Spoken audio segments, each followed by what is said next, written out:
Que a maravilhosa graça e a paz de Cristo Jesus estejam com todos e vos sejam multiplicadas. Somos bem-vindos à presença de Deus, acolhidos em amor, em nome do Pai, do Filho e do Espírito Santo, para um tempo de paz e bênçãos, de comunhão e edificação espiritual que tem início desde agora. Damos abertura ao culto do Senhor e para ele nos preparamos, usufruindo de um momento de enlevo espiritual, em que dirigimos os nossos pensamentos às coisas lá do alto e nos vemos desde já envolvidos pela paz celeste que de Deus promana e que inunda todo o nosso ser. Nessa hora somos conduzidos pelas mãos hábeis das nossas queridas musicistas, a violinista Rafaela Teodoro e a pianista Gisele Santana, ensejando-nos o tão célebre tema Maravilhosa Graça, Amazing Grace.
Olhos fechados, corações unidos, falamos com Deus em oração. Senhor nosso Deus, a tua maravilhosa graça nos alcançou, iluminando o nosso viver, nos permitistes desfrutar de tua santa presença em todo o tempo e nesta hora de forma ainda mais especial. Como é bom, Senhor, desfrutarmos desses momentos deliciosos de comunhão, de alegria, em que, acolhidos por Ti em amor, nos sentimos especialmente conectados contigo e com toda a família da fé, este povo que é Teu, que se chama pelo Teu nome e que neste dia que nos deste, volta todas as suas atenções para ti somente. Cantamos a tua glória, falamos dos teus feitos portentosos, evocamos as tuas maravilhas e a memória dos teus atos de justiça, pois este é o dia que o Senhor fez, e é com alegria que ensejamos-te todas estas coisas, em espírito de adoração e louvor, a fim de exaltar-te e magnificar o teu nome. E rogamos-te que recebas as nossas intenções, os nossos cânticos, as nossas orações e tudo aquilo que fazemos, pois fazemos no nome santo de Jesus Cristo, o teu Filho bendito, nosso amado Salvador. Amém, Senhor. Cristo é o nosso sol da vida, nossa luz para o caminho, nosso bendito guia. Esta é a mensagem cantada pelo coro Aideia Moraes. Cristo, Sol da Vida, obra de George Frederick Handel, nas vozes do coro, com o acompanhamento da pianista Gisele Santana e a regência do maestro presbítero Eduardo Beato. Ouçamos o coral.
Quero lhe convidar a abrir a sua Bíblia no Salmo de número 24 para procedermos com a leitura. Este salmo é indicado para este 15º domingo do tempo comum por nosso lecionário. Salmo de número 24 diz assim a palavra de Deus. Ao Senhor pertence a terra e tudo o que nela se contém, o mundo e os que nele habitam. Fundou-a ele sobre os mares e sobre as correntes a estabeleceu. Quem subirá ao monte do Senhor? Quem há de permanecer no seu santo lugar? O que é limpo de mãos e puro de coração, que não entrega a sua alma à falsidade, nem jura dolosamente. Este obterá do Senhor a bênção e a justiça do Deus da sua salvação. Tal é a geração dos que o buscam, dos que buscam a face do Deus de Jacó. Levantai, ó portas, as vossas cabeças, levantai-vos, ó portais eternos, para que entre o Rei da Glória. Quem é o Rei da Glória? O Senhor, forte e poderoso. O Senhor, poderoso nas batalhas. Levantai, ó portas, as vossas cabeças.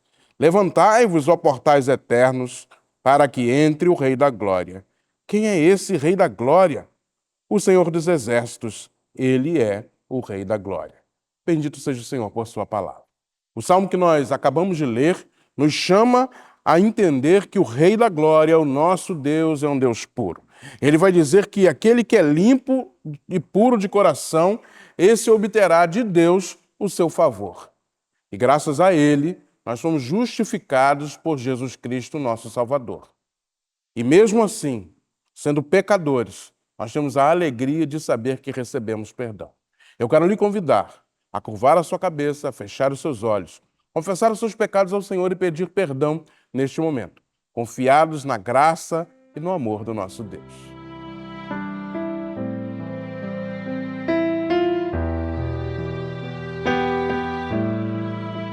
Senhor Deus, eterno Pai, é maravilhoso saber que o Senhor é um Deus de amor. Sabemos que o Senhor é cheio de graça e as tuas misericórdias se renovam a cada dia. Pois também é a realidade que nós somos pecadores. E por mais que lutemos contra o pecado, em algum momento nós falhamos. Por isso nós nos curvamos diante da Tua presença, para Te clamar por perdão. Tem misericórdia de nós, Senhor. Desejamos fazer a Tua vontade. Desejamos andar nos Teus caminhos. Perdoa-nos, Senhor. Continua a cuidar de nós, dando-nos discernimento do que é certo e do que é errado, do que é bom e do que é mal. Nós te somos gratos, pois a Tua palavra nos ensina que, se confessarmos os nossos pecados, o Senhor é fiel e justo para nos perdoar os pecados e toda a injustiça. E nós te agradecemos por isso. Ainda te suplicamos que continue a derramar bênçãos sem medida sobre os Teus filhos, que tantas e tantas vezes travam batalhas difíceis, mas que com a Tua força e o Teu poder conseguem seguir em frente. Continua, Senhor Deus, abrindo portas que precisam ser abertas e fechando aquelas que precisam ser fechadas. Continua, Senhor Deus, a nos cercar com Teu amor, graça e misericórdia. É nossa oração, cheios de fé e gratidão, em nome de Jesus. Amém. Inclina os teus ouvidos para mim, Senhor. Esta é a prece entoada pelo coro Aidéa Moraes, com a participação especialíssima do solista Roberto Dalbuquerque, o acompanhamento da pianista Gisele Santana e a regência do maestro presbítero Eduardo Bertolossi Biá. Ouçamos o coral e participemos da sua prece.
Ao Senhor pertence a terra e tudo que ela contém, o mundo e os que nele habitam.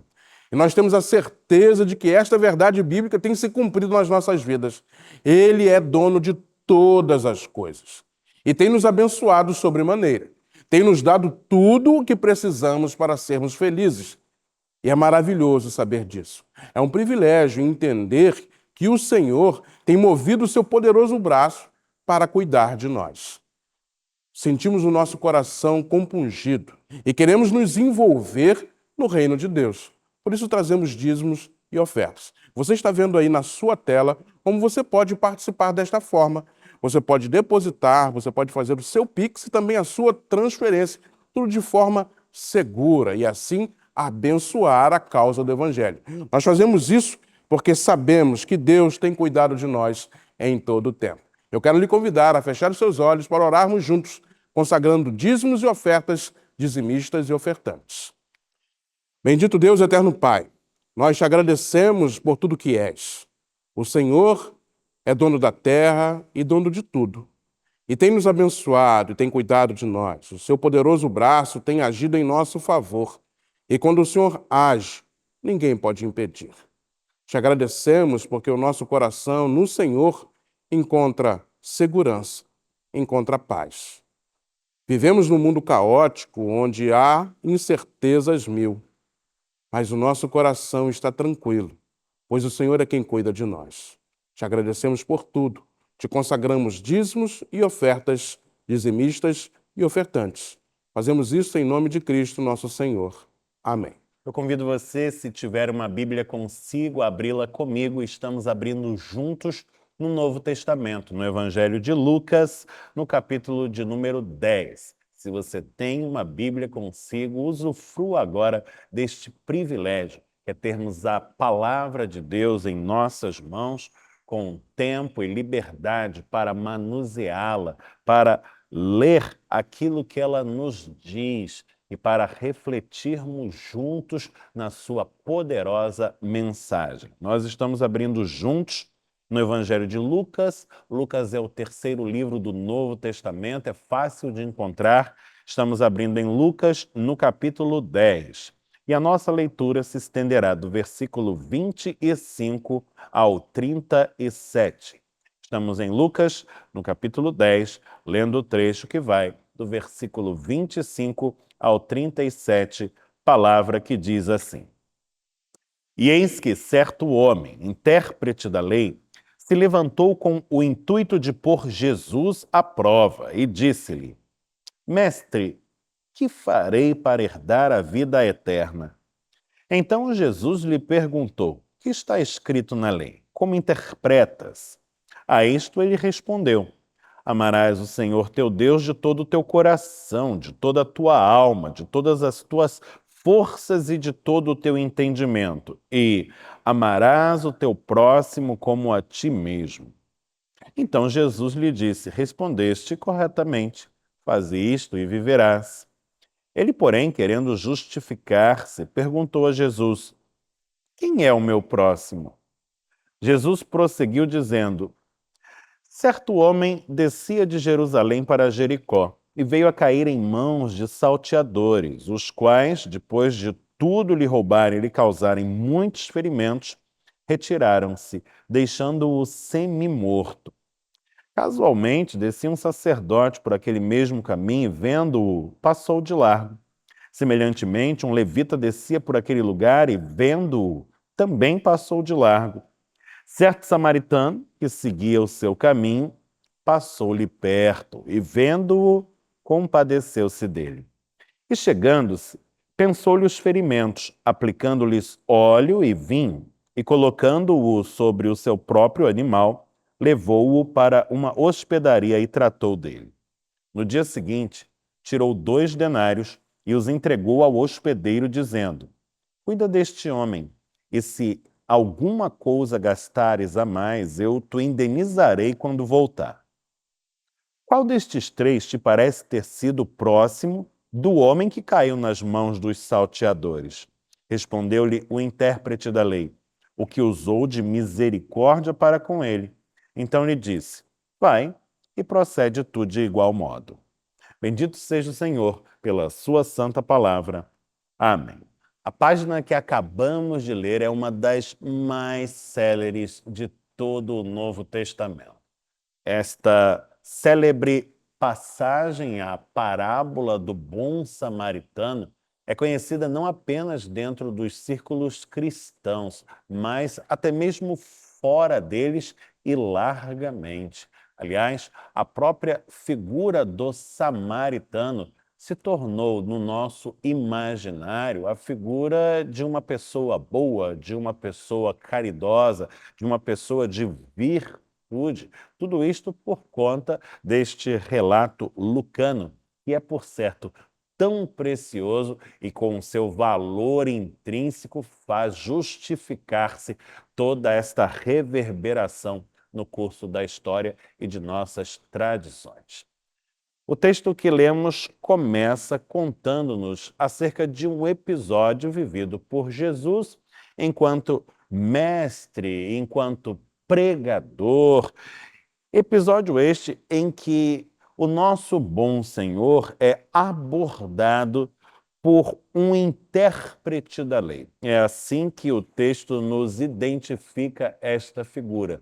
Figura de um tipo relativamente comum nos tempos de Jesus. Imagine você aquela sociedade, a sociedade de Israel do primeiro século, uma sociedade toda ela alicerçada na lei religiosa, uma sociedade em que a habilidade de ler e escrever não era partilhada pela maioria, mas antes por um grupo que era especializado nestas práticas, a saber, o grupo dos escribas, um grupo que estava intimamente ligado ao partido dos fariseus, que tinha, sim, posição destacada na hierarquia social de então, que ocupava a maior parte dos assentos no Sinédrio, o conselho de anciãos que dirigia toda a comunidade.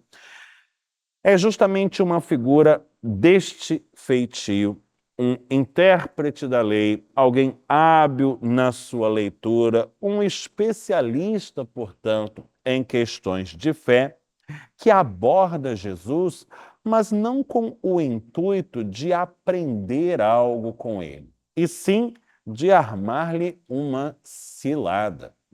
Diz o próprio evangelista que aquele homem, aquele intérprete da lei, falou a Jesus no intuito de colocá-lo à prova. É o que diz o versículo de número 25. E o faz através de uma pergunta que é capciosa. Ele diz: Mestre, que farei para herdar a vida eterna? Jesus então devolve a pergunta com outra e indaga ao intérprete da lei como ele interpretaria esta problemática à luz da lei, ou seja, da Torá, das escrituras sagradas para o judaísmo, a chamada Lei de Moisés, que corresponde aos 5 primeiros livros do Antigo Testamento, a saber, Gênesis, Êxodo, Levítico, Números e Deuteronômio. Bom, o intérprete da lei habilmente evoca a Torá e faz a citação que está registrada no versículo de número 27 e que conhecemos tão bem, a chamada Lei Áurea, o mandamento do amor. Amarás o Senhor teu Deus de todo o teu coração, de toda a tua alma, de todas as tuas forças, de todo o teu entendimento, amarás o teu próximo como a ti mesmo. Jesus lhe responde dizendo: Olha, você disse muito bem. Se fizer desta forma, viverá. É o que está registrado no verso 28. Mas então vem a questão central, o ponto nevrálgico do problema que aquele intérprete da lei quer colocar nas mãos de Jesus a fim de constrangê-lo, armando-lhe uma situação dificultosa. Ele indaga: e quem é o meu próximo? Esta era uma discussão corrente na esfera do judaísmo de então. que era mandamento divino, amar a Deus sobre todas as coisas e ao próximo como a si mesmo, ninguém discutia. Mas quem é o próximo a quem se deve amar? Esta matéria dava margem a amplas discussões. E as respostas variavam, portanto, de acordo com os grupos que as ensejavam. Haviam aqueles grupos que entendiam que o próximo era somente alguém do próprio grupo. Havia outros de viés mais universalistas que conseguiam olhar para um horizonte mais amplo e enxergar no próximo a figura de um diferente. Mas e Jesus? E o seu grupo, o grupo dos seus seguidores, que resposta dá a esta questão? E Jesus, que é um mestre no uso das parábolas, estas pequenas histórias evocando realidades do cotidiano e por meio das quais lições são transmitidas, Jesus responderá com uma parábola e, por fim, com uma nova pergunta que vai colocar em xeque a astúcia daquele seu interlocutor. E é justamente sobre esta parábola que nós vamos refletir agora, apreciando-a não apenas nos seus contornos gerais, mas dedicando-lhe um pouco mais de atenção aos seus pormenores. Há muita coisa guardada nas suas entrelinhas, e é para estes detalhes que nós vamos dirigir as nossas atenções, pois, por certo, por meio deles, uma valorosa e impactante mensagem há de nos interpelar. O relato da parábola do bom samaritano, propriamente dito, começa no versículo de número 30. Conta-nos Jesus que um certo homem vai descendo pelo caminho que segue de Jerusalém para Jericó. Há testemunhos advindos do mundo antigo que dão conta de ser este caminho um caminho muito perigoso, sabidamente perigoso. Fico imaginando a plateia de Jesus naquele momento, o mestre que estava sempre acercado de multidões, ouvindo-o narrar esta história. Fico imaginando o modo como ele enuncia o seu início. Um certo homem descia de Jerusalém para Jericó. Fico imaginando que na cabeça daquela plateia, daquela audiência, era fácil visualizar as duas cidades e a estrada que conectava a ambas. E imediatamente viria às suas mentes, conhecedores que eram das realidades de seu tempo, a violência que era inerente àquele lugar. Sabe-se que era região marcada pela presença de bandidos, assaltantes que ficavam à espreita buscando vítimas a que pudessem assediar. E segundo o relato de Jesus, é justamente o que acontece com aquele certo homem, que vai descendo essa estrada tão pouco recomendável e então é atacado. Os malfeitores, além de lhe tomarem os seus pertences, lhe aplicam uma violenta surra e o deixam largado à beira do caminho, num estado tão deplorável que quem o visse ali imaginaria estar morto.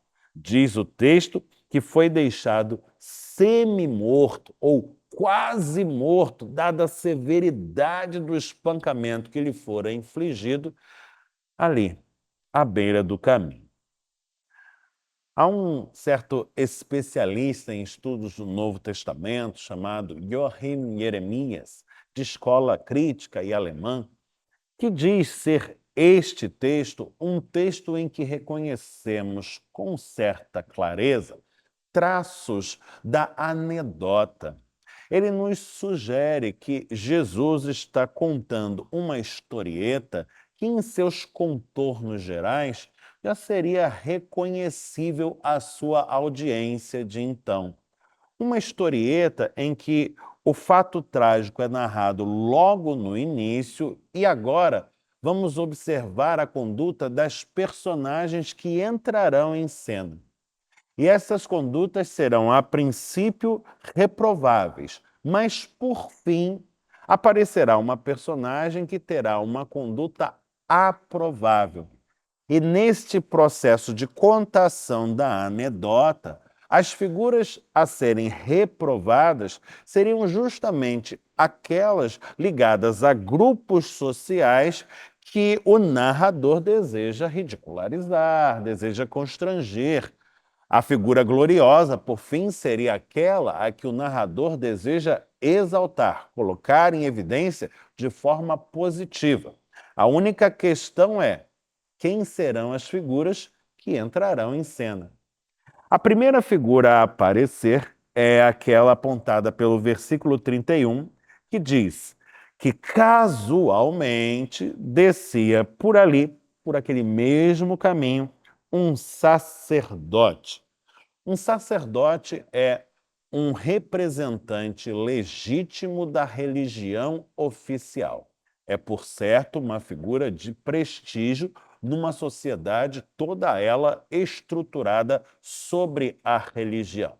O sacerdote é usualmente alguém vinculado ao partido dos saduceus, que tem uma grande rivalidade com o partido dos fariseus. Então, na disputa pelo poder, é o sacerdote quem vem chegando por aquele mesmo caminho e ainda, segundo o versículo de número 31, vê o homem que fora vítima de salteadores estirado e semi-morto. O que ele faz? Bom, o texto nos diz, ele passa de largo, ou seja, vê o corpo estirado ali, mas não se aproxima. Pelo contrário, tenta passar afastado do mesmo. Por que faz assim? As nossas conjecturas podem ir ao infinito. Talvez não quisesse se contaminar, afinal, um cadáver na perspectiva do judaísmo de então era algo impuro e o mal contamina. Um sacerdote que se contaminasse estaria inepto para o desempenho da sua função sacerdotal. Não poderia realizar os ofícios religiosos, não poderia fazer as suas orações, não sem antes purificar-se, através de ritos trabalhosos que lhe demandariam esforço e tempo consideráveis. Talvez a questão fosse outra. Talvez o sacerdote tivesse receio de que os salteadores ainda andassem por ali, e ele, ao se deter no seu caminho, seria potencialmente uma próxima vítima dos mesmos. Talvez as razões do sacerdote fossem outras que não somos capazes de conceber. Estaria ele com pressa, estaria dirigindo-se velozmente para outro compromisso inescapável, inadiável, que não poderia esperar. Quem o pode dizer? A única coisa que sabemos é que o sacerdote, vendo aquele homem, o evitou, passou de largo.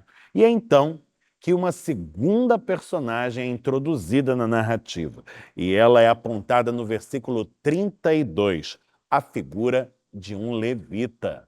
Um levita era também um representante legítimo da religião oficial.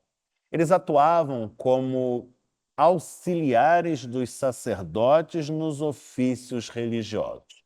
Eram ligados à tribo de Levi e, portanto, historicamente vinculados ao sacerdócio quase que desde sempre.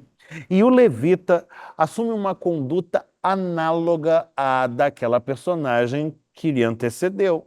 Diz o texto que vem descendo por aquele mesmo caminho, que vê o homem na mesma condição e, havendo visto, passa de largo, ele se afasta, ele se desvia, evita se aproximar, quiçá tocá-lo. Que motivações levam o levita a agir dessa maneira? Não somos capazes de dizer. Mais uma vez, nossas conjecturas poderiam nos levar aos mais variados rumos, e creio que esse exercício já não seja tão proveitoso repetir. Agora, a grande indagação é: quem é a figura que aparecerá em terceiro lugar? As figuras de conduta reprovável, diríamos, já foram apresentadas. E o grupo que foi posto em xeque é, por certo, o grupo dos saduceus, através da figura de um sacerdote, através da figura de um levita. A imagem do saduceu está agora marcada de forma negativa dentro dessa narrativa. Quem seria, portanto, a figura virtuosa, cuja conduta aprovada Jesus há de destacar? Talvez a sua plateia agora esteja justamente tentando adivinhá-la. E olha, com base no que já foi apresentado, sabendo que os saduceus foram postos em xeque e que eles eram, por excelência, os grandes rivais dos fariseus, seria de se supor que a figura de um fariseu fosse introduzida neste ponto da narrativa. Aliás, se Jesus fizesse desta maneira, provavelmente agradaria e muito a figura do seu interlocutor, o intérprete da lei com quem ele está conversando. Afinal, os intérpretes da lei usualmente eram escribas e estavam normalmente ligados ao partido farisaico. Quem será, portanto, esta figura? Será de fato a figura de um fariseu? A resposta, por certo, surpreendeu a audiência de então. Diz o verso 33 que a terceira personagem a entrar em cena nesta sequência é a de um samaritano. E eu fico imaginando o escândalo da plateia, sua surpresa e eventual contrariedade quando Jesus procede assim. E a inquietude quanto à incerteza dos rumos que a história pode tomar a partir de então. O fato é que os samaritanos eram vistos pelos judeus, então, com muita suspeição.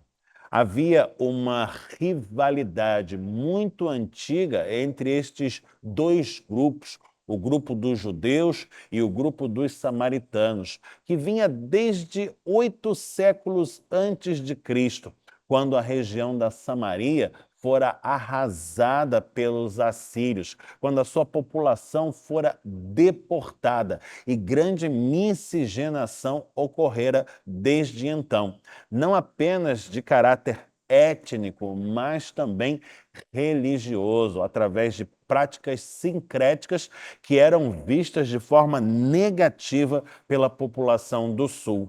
A região do norte da Samaria passou a ser considerada uma região impura. Isso é tão grave aos olhos do povo do Novo Testamento que até mesmo um versículo em que se recomenda que ao passar por lá e retornar para a terra dita santa, se deveria sacudir o pó das sandálias.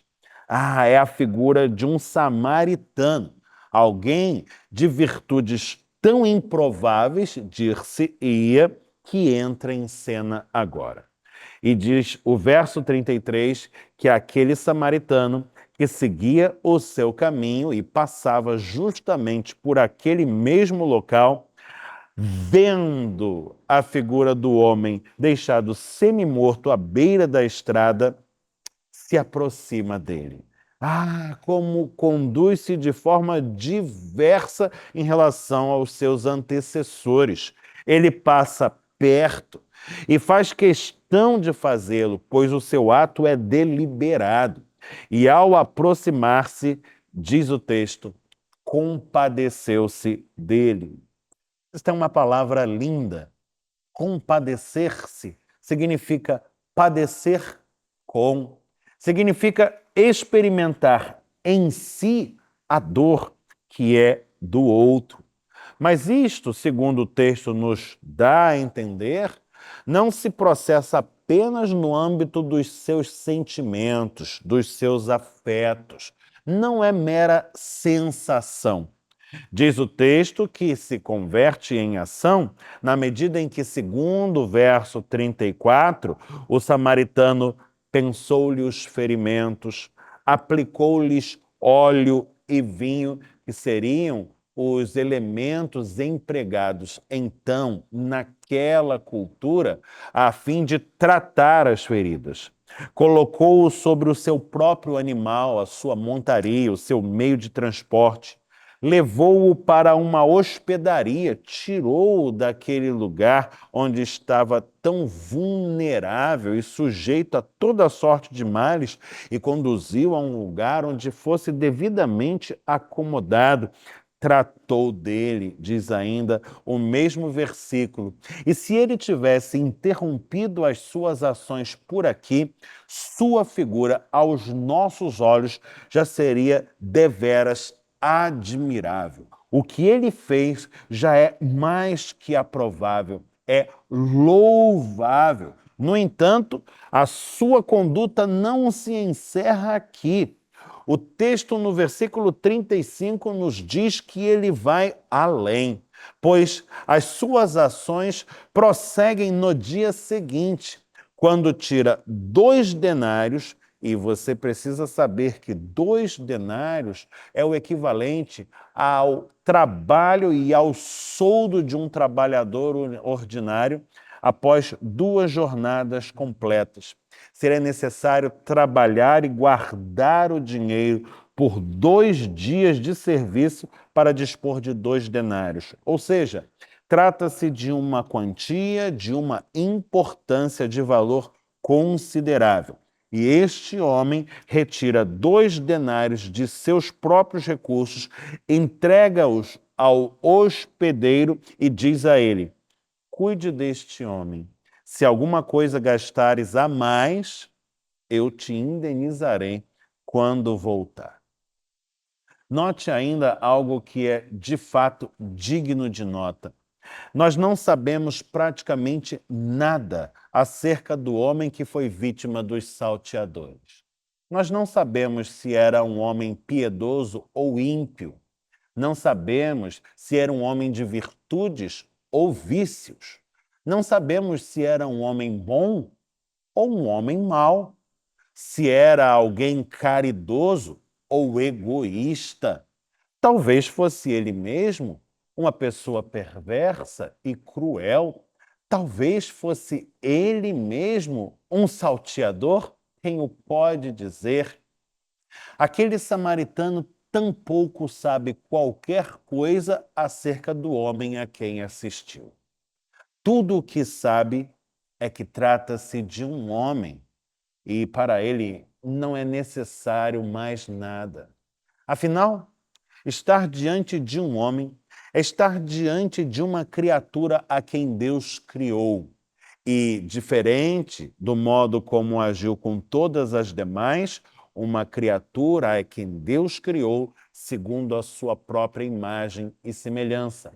A vida humana é o bem mais sagrado e mais precioso aos olhos de Deus. E ela é tão preciosa que Deus mesmo se dispôs a trocar sua própria vida em favor da nossa. Havia um homem deixado à beira do caminho, semi-morto. Sua vida, portanto, estava ameaçada. E face a esse fato, nada mais lhe importava. Era isto que estava no topo da sua lista de prioridades e atenções. Narrada a história, Jesus, por fim, retoma o diálogo com aquele intérprete da lei e, segundo o verso de número 36, lhe faz uma pergunta. Qual destes 3 te parece ter sido o próximo do homem que caiu nas mãos dos salteadores? Perceba você como Jesus recoloca a questão, trazendo-a para um outro prisma, colocando-a agora numa nova perspectiva. Toda esta narrativa fora motivada pela indagação: quem é o meu próximo a quem eu devo amar? E Jesus está nos propondo uma nova reflexão a partir do seguinte paradigma: de quem nós temos nos feito próximos? Será que temos nos feito próximos a alguém quem foi o próximo do homem que era vítima dos males deste mundo e que sofria e que tinha sua vida ameaçada? Respondeu-lhe o intérprete da lei: o que usou de misericórdia para com ele. Era evidente. Então lhe disse o mestre: vai tu e procede de igual modo. Jesus está salientando o modo como eventualmente nos deixamos seduzir por questões de ordem intelectual e nos permitimos cegar-nos a nós mesmos para as questões práticas e verdadeiramente urgentes. Ao invés de nos perdermos em elucubrações mentais, devemos ter os olhos sensíveis às dores que graçam em nosso mundo e nos fazermos instrumentos para a ação divina nele. Sejamos sal e luz e que Deus nos abençoe. Em nome de Jesus. Amém. Dia 9 de julho é comemorado o Dia do Diácono, um ofício maravilhoso e muito especial, que atua na igreja desde o Novo Testamento. E nós somos felizes porque na nossa igreja nós também temos excelentes diáconos. E o Senhor nos tem abençoado com homens que foram separados para o seu trabalho aqui na nossa comunidade. E nós rogamos a Deus as mais auspiciosas bênçãos dos céus sobre a vida e família de cada um deles. E ainda teremos no dia 21 de julho uma feijoada alusiva à celebração do Dia do Diácono. Então, você deve participar. Já é tradicional na nossa igreja, é uma coisa maravilhosa, muito gostosa, e você deve agendar aí, dia 21 de julho, após o culto matutino. Você precisa reservar o seu convite. Você sabe que o nosso salão tem capacidade limitada de pessoas. Então, você deve adquirir o seu convite, que custa R$ 50, e assim você vai estar celebrando o Dia do Diácono com essa feijoada maravilhosa. Não perca, dia 21 de julho, após o culto matutino. No último culto matutino, das 10h30 da manhã, nós recebemos o presbitério do Rio de Janeiro, que veio empossar o nosso pastor efetivo, reverendo José Mirabô, para o seu novo mandato de 5 anos. Foi uma manhã festiva e nós ficamos muito felizes nesta data. E nesta ocasião, o pregador foi o reverendo Cid Pereira Caldas, que é o presidente do nosso presbitério e também pastor da Igreja Presbiteriana de Botafogo. Uma manhã de alegria, uma manhã de gratidão a Deus por tudo que ele tem feito na nossa igreja. Chegamos ao final desta celebração. Eu convido você a orarmos juntos conforme aprendemos de Jesus, a chamada oração dominical, a prece do Pai Nosso, esta que une todos os cristãos de todos os lugares e épocas, a oração da família da fé. Olhos fechados, corações unidos, numa só voz, dizemos juntos assim: Pai nosso que estás nos céus, santificado seja o teu nome. Venha o teu reino, seja feita a tua vontade, assim na terra como nos céus. O pão nosso de cada dia nos dá hoje. Perdoa-nos as nossas dívidas, assim como nós perdoamos aos nossos devedores. Não nos deixes cair em tentação, mas livra-nos do mal, pois teu é o reino, o poder e a glória para sempre. Amém. Receba a bênção. Que o Senhor te abençoe e te guarde. Que o Senhor faça resplandecer o rosto sobre ti e tenha misericórdia de ti. Que o Senhor sobre ti levante o rosto e te dê paz. E que a graça de nosso Senhor e Salvador Jesus Cristo, o amor de Deus, o Pai Celeste, e a comunhão do Espírito Santo estejam com todos, hoje e eternamente. Amém.